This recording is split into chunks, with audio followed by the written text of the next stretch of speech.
Mēs esam Lindas ģimene. Mūsu ģimeni raksturo piedzīvojumi, kopīga ceļošana un aktīva darbošanās kopā.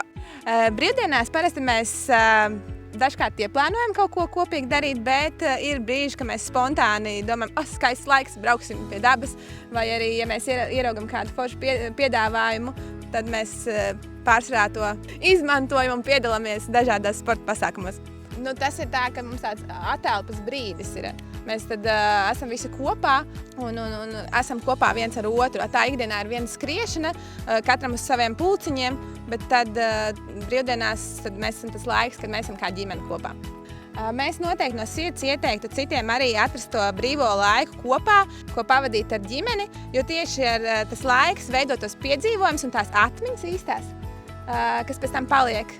Mēs esam vairākas reizes jau piedalījušies Latvijas Sporta federācijas pasākumos, un viņi ir tik ļoti interesanti un aizraujoši, ka mēs negribam laist tādu iespēju garām. 22. augustā notiks Eiropas ģimeņu festivāls. Mēs tur būsim un gaidām arī tevi!